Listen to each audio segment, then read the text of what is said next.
কেন আসবে বলি হাদিসটা। নবী সাল্লাল্লাহু আলাইহি ওয়াসাল্লাম বলেছেন, তোমরা কি জানো সবচেয়ে বড় মিসকিনকে, দরিদ্র মানুষকে, মিসকিনকে? সাহাবীরা বলছেন, আমরা তো মনে করি যার সম্পদ কম সেই মিসকিন। নবীজি বলছেন, না, প্রকৃত মিসকিন সে ব্যক্তি নয়। প্রকৃত মিসকিন সে ব্যক্তি যে কিয়ামতের মাঠে উঠবে উহুদ পাহাড়ের সমান নেকি নিয়ে উঠবে। উহুদ পাহাড় দেখেছেন তো? বিশাল পাহাড়। উহুদ পাহাড়ের সমান নেকি নিয়ে উঠবে। নামাজের নেকি, যাকাতের নেকি, হজের নেকি, ওমরার নেকি, বিভিন্ন নেকি। কিন্তু দেখবে সামনে বহু মানুষ দাঁড়িয়ে আছে। কেন দাঁড়িয়ে আছে? কারো কাছ থেকে টাকা নিয়েছে, টাকা শোধ করে নাই, কাউকে গালি দিয়েছে, কাউকে অন্যায়ভাবে অপবাদ দিয়েছে, কাউকে আঘাত করেছে, কারো উপর জুলুম করেছে, ইত্যাদি বিভিন্ন রকম মানুষের সাথে জড়িত পাপ ছিল। ঠিক আছে? কারো গীবত করেছে, কাউকে তহমত দিয়েছে, ইত্যাদি। এখন আল্লাহ পাক বলবেন, এই ব্যক্তির নেকির যে পাহাড় আছে এখান থেকে নেকি নিয়ে ওদেরকে দিয়ে দাও। বলেন নাউজুবিল্লাহ। নেকি আস্তে আস্তে ট্রান্সফার হবে। এই যে আমরা যে ব্লুটুথ শেয়ার ইট, মনে আছে? ব্লুটুথ শেয়ার ইট পাস হয় যেভাবে, আল্লাহ পাকের প্রযুক্তি হবে আরো অনেক অনেক উন্নত।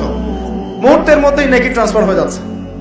এরপর নেকি যেতে যেতে সব নেকি যদি শেষ হয়ে যায়, আল্লাহ না করুক, তখন আল্লাহ পাক ফেরেশতাদেরকে বলবেন, ওদের গোনাগুলো থেকে গোনাগুলো বেছে বেছে এর আমল নামে যুক্ত করো।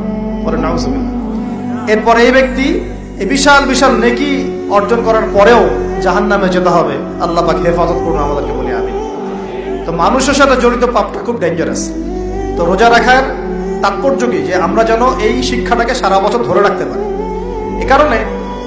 এই কারণেই রমজান মাসে রোজা রেখে জিকির হবে বেশি, তাসবিহ তাহলিল বেশি, কোরআন তেলাওয়াত বেশি, আমর বিল মারুফ নাহি আনিল মুনকার হবে, তার দার্স হবে, দিনের কথা হবে।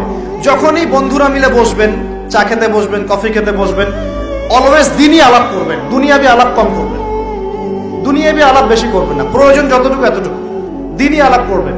কারণ মানুষ জান্নাতেও যদি চলে যায়, মানুষ জান্নাতে চলে গেলেও ওইসব সময়ের জন্য আক্ষেপ করবে, আফসোস করবে, দুনিয়াতে যেই সময় সে আল্লাহকে স্মরণ করে নাই, রাসূলের নামে দরুদ পড়ে নাই।